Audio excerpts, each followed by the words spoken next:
Hello, good morning, maayong buntag. For today's video, mag-barbecue kita mga maring. Kay mag-barbecue man kita mga maring, ay ari na pud kita diri sa atong maliit nga kusina ba. Magtikaw-tikaw na pud kita. Kunin natin ang ating mga gamit. Tapos manok lang ang atong barbecue mga maring, manok. Kay para daw di kita kaayo ma-high blood. Ang ako diri gigamit mga maring kanang pityo o kanang paasang manok. Ako na ni siya gidipros mga maring kay para madali lang kita makamarinate ba. Tapos kanang plastic mga maring aton usa hugasan bago naton itapon sa aton basurahan kay para dili manimaho ang atong balay ba. Kay basta pag summer na diri sa Japan mga maring, ang atong basura kadali lang gayud kay manimaho amo nang atong gidugasan ang aton mga basurahan bago nato itapon sa basurahan. Tapos hugasan na nato ang atong mga karne mga maring. Tapos sliceon lang pud nato mga maring sang manipis kay para dali lang maluto ba. Para di kayo kita kasbak or magasto ba sa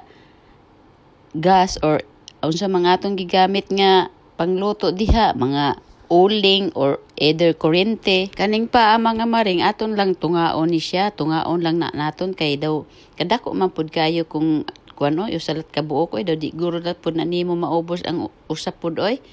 Maulaw pud kita magkuha ba kung dako kayo pud nga karne nga aton makuha.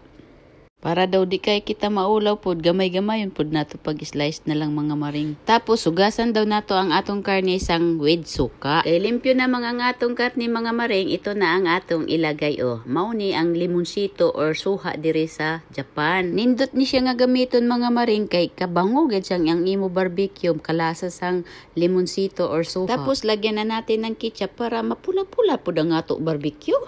Tapos lagyan nato og aswete mga maring kay para naka-blush on ang atong barbecue ba. Tapos ilagyan na pud nato atong black pepper. Tapos lagyan na pud nato og garlic powder. Tapos lagyan ng dahon ng laurel para mabango. Butangan pa gyud og soy sauce para mo itom-itom mapula-pula ang pisngi ba. Tapos painom mo na pud nimo og cola. Tapos lagyan mo ng konting sugar para matamis-tamis ba.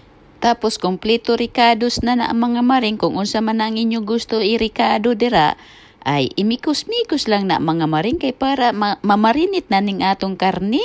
Ihulom or ibabad na nato diha ang atong karne para swak na gyud ang lasa ana ba. Kay wala man i-cover ang atong nilalagyan mga maring, ato na lang sararap. Tapos ilagay usa nato sa ref kay ugma pa baya ni nato lutoon ba, ugma pa kaya nga gimarinate usa nato ni. Tapos nato og babad mga maring kunin na naton sa ref tapos kay pwede na naton maluto. Tapos i-prepare na pud nato ang aton sugbahanan. Ilagay na nato diha ang aton mga barbecue hunon mga maring, depende lang na sa inyo kung pila ka minuto ang inyong gusto. Basta ako kay 30 minutes lang yan dyan.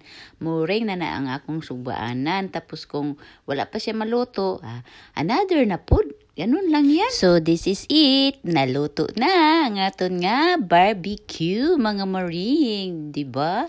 Ito na ang ating finished product. Kainan na.